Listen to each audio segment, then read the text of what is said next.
প্রথমতে মই ৰংগলী বিহু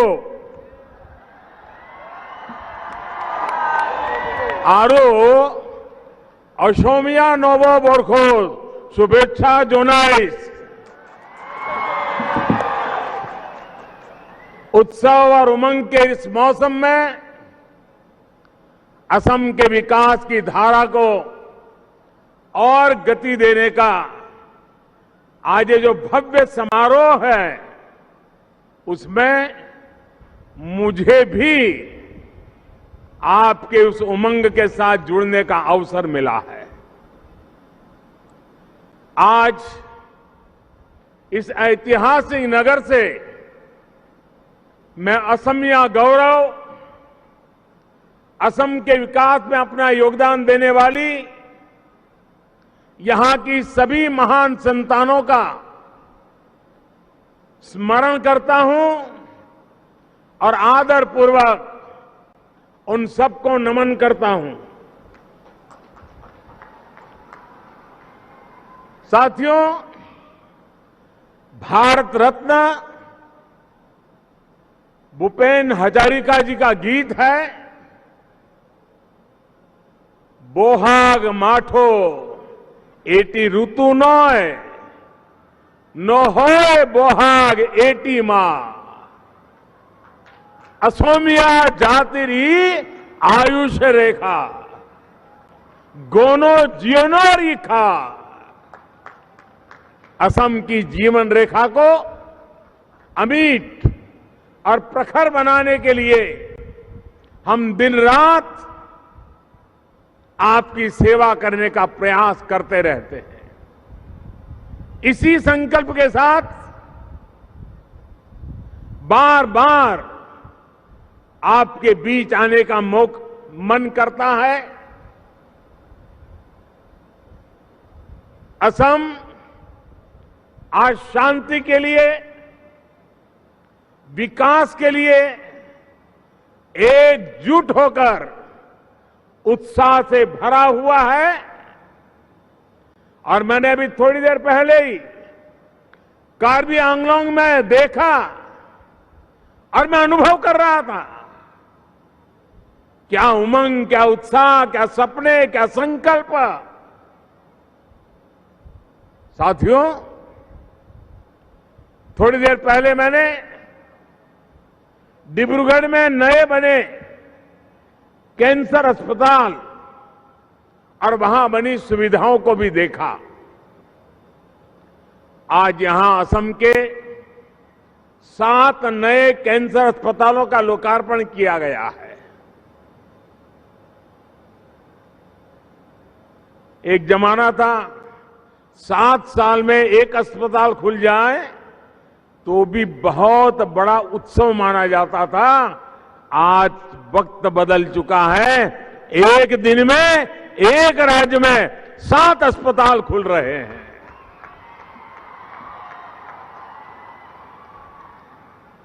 और मुझे बताया गया कि 3 और कैंसर अस्पताल आने वाले कुछ महीनों में तैयार हो जाएंगे आपकी सेवा में।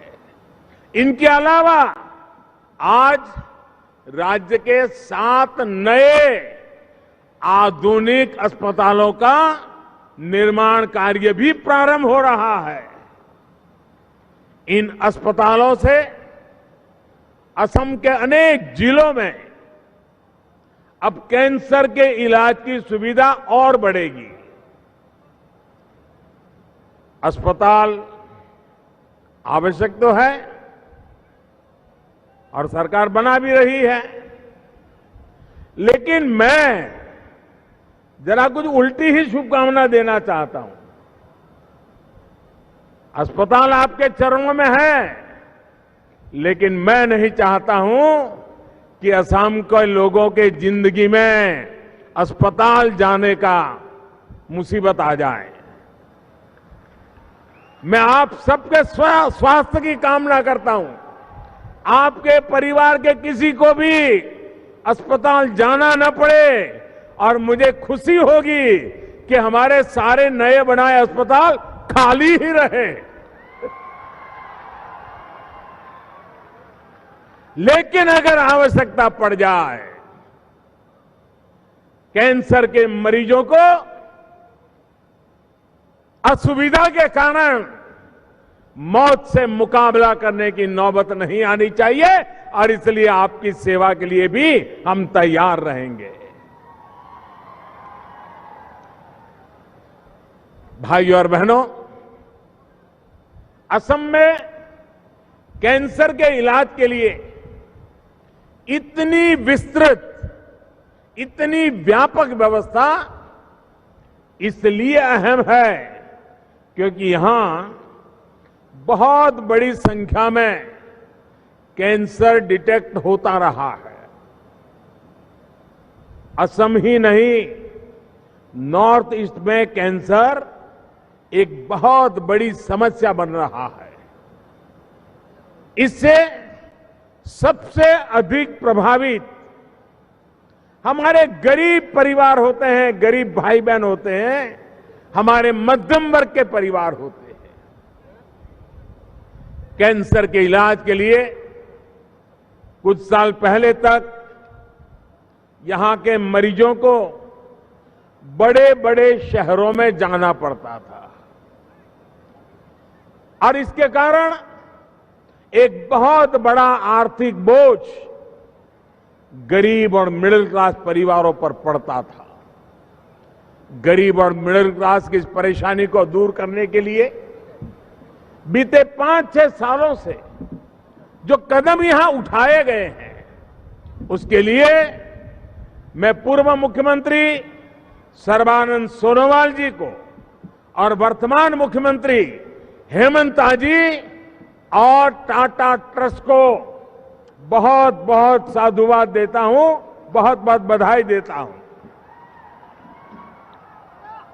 असम कैंसर केयर फाउंडेशन के रूप में कैंसर के सस्ते और प्रभावी इलाज का इतना बड़ा नेटवर्क अब यहां तैयार है। ये मानवता की बहुत बड़ी सेवा है। साथियों, असम सहित पूरे नॉर्थ ईस्ट में कैंसर की इस बहुत बड़ी चुनौती से निपटने के लिए केंद्र सरकार भी निरंतर कोशिश कर रही है। राजधानी गुवाहाटी में भी कैंसर ट्रीटमेंट से जुड़े इंफ्रास्ट्रक्चर को सशक्त किया जा रहा है। इस साल के बजट में नॉर्थ ईस्ट के विकास के लिए 1500 करोड़ रुपए की विशेष योजना पीएम डिवाइन में भी कैंसर के इलाज पर फोकस किया गया है। इसके तहत कैंसर के इलाज के लिए एक डेडिकेटेड फैसिलिटी गुवाहाटी में तैयार होगी। भाइयों और बहनों, कैंसर जैसी गंभीर बीमारियां एक परिवार के रूप में और एक समाज के रूप में हमें भावनात्मक रूप से और आर्थिक रूप से कमजोर करती है। इसलिए बीते 7-8 साल से देश में स्वास्थ्य को लेकर बहुत बड़े और व्यापक रूप से काम किया जा रहा है। हमारी सरकार ने 7 विषयों पर, या ये कह सकते हैं स्वास्थ्य के सप्त ऋषियों पर फोकस किया है। पहली कोशिश ये है कि बीमारी की नौबत ही नहीं आए, इसलिए प्रिवेंटिव हेल्थ केयर पर हमारी सरकार ने बहुत जोर दिया है। ये योग, फिटनेस, स्वच्छता, ऐसे कई कार्यक्रम इसके लिए चल रहे हैं। दूसरा, अगर बीमारी हो गई तो शुरुआत में ही पता चल जाए, इसके लिए देश भर में नए टेस्टिंग सेंटर बनाए जा रहे हैं। तीसरा फोकस ये है कि लोगों को घर के पास ही प्राथमिक उपचार की बेहतर सुविधा हो। इसके लिए प्राइमरी हेल्थ सेंटरों को पूरे देश में वेलनेस सेंटर के रूप में एक नई ताकत के साथ उसका एक नेटवर्क आगे बढ़ाया जा रहा है। चौथा प्रयास ये है कि गरीब को अच्छे से अच्छे अस्पताल में मुफ्त इलाज मिले। इसके लिए आयुष्मान भारत जैसी योजनाओं के तहत 5 लाख रुपए तक का मुफ्त इलाज आज भारत सरकार की तरफ से दिया जा रहा है। साथियों, हमारा 5वां फोकस इस बात पर है कि अच्छे इलाज के लिए बड़े बड़े शहरों पर निर्भरता कम से कम हो। इसके लिए हेल्थ इंफ्रास्ट्रक्चर पर हमारी सरकार अभूतपूर्व निवेश कर रही है। हमने देखा है कि आजादी के बाद से ही जितने भी अच्छे अस्पताल बने वो बड़े शहरों में ही बने। थोड़ी सी भी तबीयत बिगड़े तो बड़े शहर भागो, यही होता रहा है।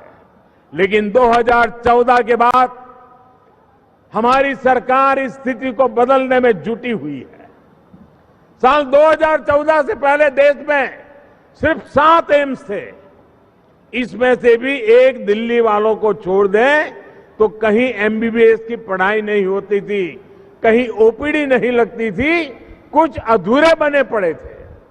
हमने इन सभी को सुधारा और देश में 16 नए एम्स घोषित किए। एम्स गुवाहाटी भी इन्हीं में से एक है। हमारी सरकार देश के हर जिले में एक मेडिकल कॉलेज जरूर हो, इस लक्ष्य पर काम कर रही है। 2014 से पहले देश में 387 मेडिकल कॉलेज थी। अब इनकी संख्या बढ़कर करीब करीब 600 तक पहुंच रही है। साथियों, हमारी सरकार का छठा फोकस इस बात पर भी है कि डॉक्टरों की संख्या को ज्यादा से ज्यादा बढ़ाया जाए। बीते 7 साल में एमबीबीएस और पीजी के लिए 70,000 से ज्यादा नई सीटें जुड़ी है। 70,000। हमारी सरकार ने 5 लाख से ज्यादा आयुष डॉक्टर्स को भी एलोपैथिक डॉक्टरों के बराबर माना है। इससे भारत में डॉक्टर और मरीजों के बीच रेशियो में भी सुधार हुआ है। हाल ही में सरकार ने एक और बड़ा फैसला लिया है। सरकार ने तय किया है कि प्राइवेट मेडिकल कॉलेजों में 50% सीटों पर उतनी ही फी ली जाएगी जितनी किसी सरकारी मेडिकल कॉलेज में ली जाती है। इसका फायदा हजारों नौजवानों को मिल रहा है।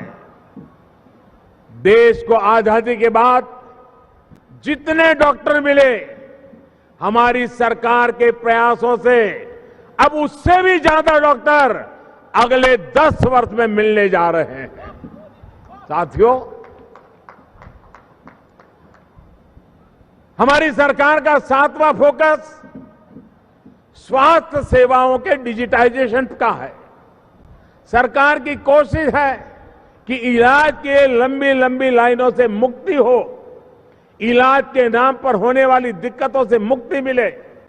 इसके लिए एक के बाद एक योजनाएं लागू की गई हैं। कोशिश ये है कि केंद्र सरकार की योजनाओं का लाभ पूरे देश के नागरिकों को देश में कहीं भी मिल सके, इसके लिए कोई बंदिश नहीं होनी चाहिए। यही वन नेशन वन हेल्थ की भावना है। इसी ने 100 साल की सबसे बड़ी महामारी में भी देश को संबल दिया, चुनौती से निपटने की ताकत दी। साथियों, केंद्र सरकार की योजनाएं देश में कैंसर के इलाज को सुलभ और सस्ता बना रही है। एक और महत्वपूर्ण काम हमारी सरकार ने निर्णय किया है। गरीब का बेटा बेटी भी डॉक्टर क्यों न बन सके, गांव में रहने वाला बच्चा भी जिसको जिंदगी में अंग्रेजी में पढ़ाई का मौका नहीं मिला, वो डॉक्टर क्यों न बन सके। और इसलिए अब भारत सरकार उस दिशा में आगे बढ़ रही है कि जो अपनी मातृभाषा में, स्थानीय भाषा में मेडिकल एजुकेशन करना चाहते हैं, उनके लिए भी सरकारें सुविधाएं खड़ी करे ताकि गरीब का बच्चा भी डॉक्टर बन सके। बीते वर्षों में कैंसर की अनेकों ऐसी जरूरी दवाएं हैं जिनकी कीमतें लगभग आधी हो गई है। इससे हर साल कैंसर मरीजों के लगभग 1000 करोड़ रुपए बच रहे हैं। प्रधानमंत्री जन औषधि केंद्रों के माध्यम से 900 से ज्यादा दवाएं सस्ते में उपलब्ध हो। जो दवाई 100 रुपये में मिलती है वो 10 रुपया 20 रुपये में मिल जाए, इसका प्रबंध किया गया है। इनमें से अनेक दवाएं कैंसर के इलाज से भी जुड़ी हुई है। इन सुविधाओं से भी मरीजों के सैकड़ों करोड़ रुपए बच रहे हैं। किसी परिवार में बुजुर्ग मां बाप हो, डायबिटीज जैसी बीमारी हो, तो मध्यम वर्ग निम्न मध्यम परिवार का महीने का 1000, 1500, 2000 रुपया दवाई का खर्चा होता है। जन औषधि केंद्र में वो खर्चा 80, 90, 100 रुपये में पूरा हो जाता है। ये चिंता हमने की है। यही नहीं, आयुष्मान भारत योजना के तहत लाभ पाने वालों में बहुत बड़ी संख्या में कैंसर के पेशेंट्स हैं। जब ये योजना नहीं थी तो बहुत सारे गरीब परिवार कैंसर के इलाज से ही बचते थे। वो सोचते थे कि अगर मैं अस्पताल जाऊं तो बेटे के लिए कर्ज करना पड़ेगा और इस कर्ज मेरे बच्चों को भुगतना पड़ेगा। बूढ़े मां बाप मरना पसंद करते थे, लेकिन बच्चों पर बोझ बनना पसंद नहीं करते थे। अस्पताल नहीं जाते थे, इलाज नहीं करवाते थे। गरीब मां बाप अगर इलाज के अभाव में मरे तो फिर हम किस काम के लिए?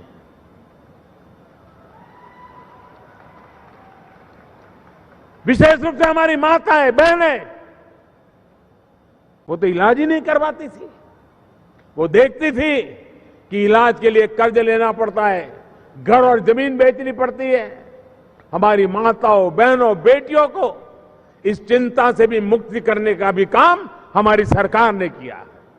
भाइयों और बहनों, आयुष्मान भारत योजना से सिर्फ मुफ्त इलाज ही नहीं मिल रहा है, बल्कि कैंसर जैसी गंभीर बीमारियों को शुरुआत में ही डिटेक्ट करने में भी मदद मिल रही है।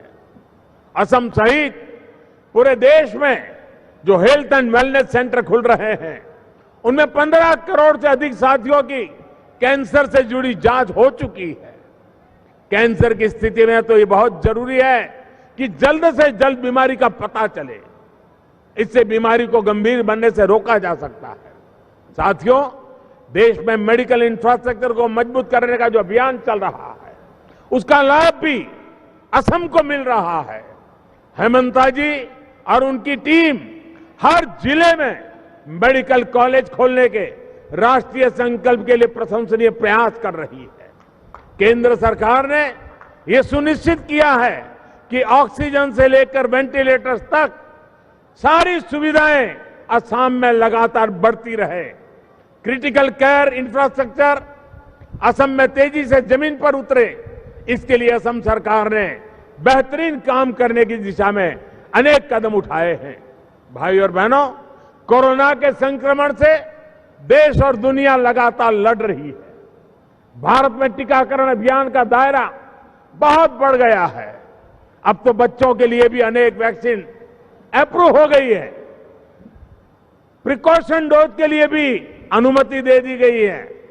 अब ये हम सभी का दायित्व है कि समय पर खुद भी टीका लगवाएं और बच्चों को भी ये सुरक्षा कवच दें। साथियों, केंद्र और असम सरकार चाय बागानों में काम करने वाले लाखों परिवारों को बेहतर जीवन देने के लिए पूरी ईमानदारी से जुटी है।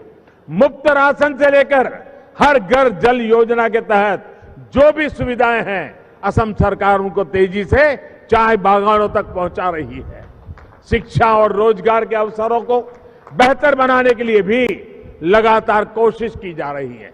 विकास के लाभ से समाज का कोई भी व्यक्ति, कोई भी परिवार न छूटे, ये हमारा प्रयास है, ये हमारा संकल्प है। भाइयों और बहनों, आज भारत में विकास की जिस धारा को लेकर हम चल रहे हैं, उसमें जन कल्याण के दायरे को हमने बहुत व्यापक कर दिया है। पहले सिर्फ कुछ सब्सिडी को ही जन कल्याण से जोड़कर देखा जाता था। इंफ्रास्ट्रक्चर के कनेक्टिविटी के प्रोजेक्ट को वेलफेयर से जोड़कर नहीं देखा जाता था, जबकि बेहतर कनेक्टिविटी के अभाव में जन सुविधाओं की डिलीवरी बहुत मुश्किल होती है। पिछली सदी की उस असाधारण अवधारणा को पीछे छोड़कर अब देश आगे बढ़ रहा है। आज आप देखते हैं कि असम के दूर सुदूर क्षेत्रों में सड़कें बन रही हैं, ब्रह्मपुत्र पर पुल बन रहे हैं, रेल नेटवर्क सशक्त हो रहा है। इन सबसे स्कूल, कॉलेज, अस्पताल जाना आसान हुआ है।